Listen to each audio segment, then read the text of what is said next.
Masakit bumitaw, pero mas masakit yung panghabang buhay na pagkapit sa isang bagay na hindi na para sa'yo.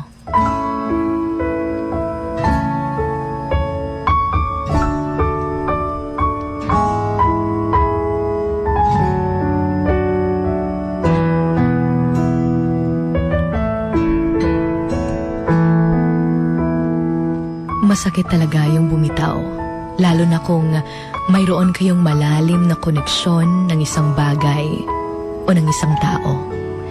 Pero mas masakit pa kung pipili tayong manatili sa isang sitwasyon na hindi na pala para sa atin. Ang pagbitaw ay hindi nangangahulugang pagkatalo.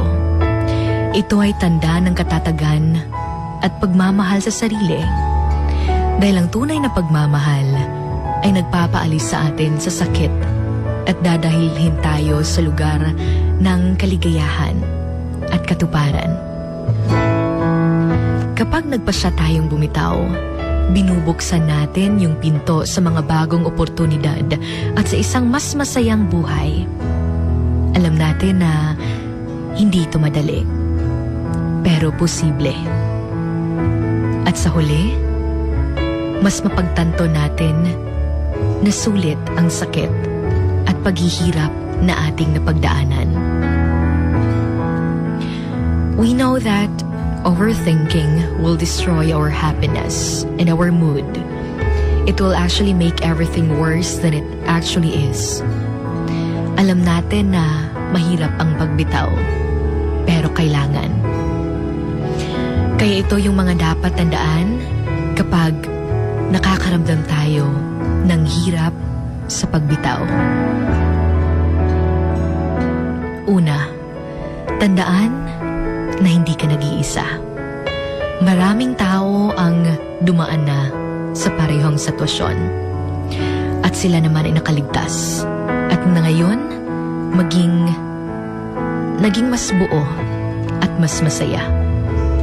Remember that you are loved, you are seen, and you are still be guided where you are meant to be. Pangalawa, hayaan ang iyong sarili na magluksa.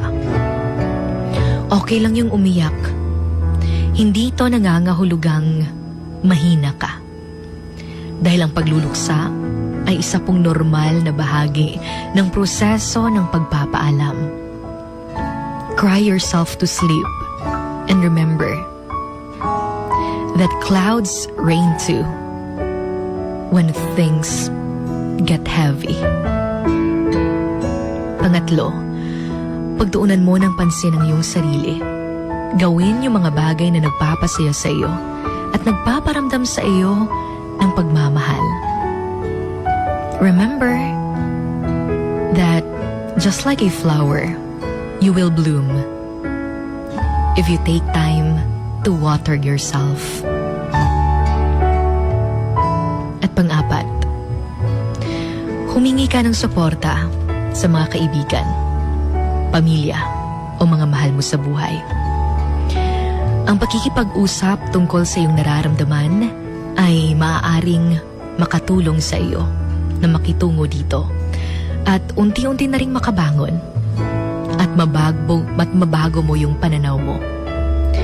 Remember to always surround yourself with people who lift you up. At huwag na huwag kang sumuko sa iyong sarili. Maaaring matagal yung magiging proseso, ngunit makakamit mo ito. Tandaan, nakarapat-dapat ka sa kaligayahan at katuparan. Ayaw kahadlok. Huwag kang matakot na bumitaw sa mga bagay na hindi na para sa iyo. Ang pinakamagandang bagay ay nasa hinaharap pa. Sometimes, you think that you just want to disappear. But all you want is to be found. Just take a deep breath Exhale and have faith. Always remember this, that what's meant to be will be. And tandaan that what's coming next is greater than what you lost.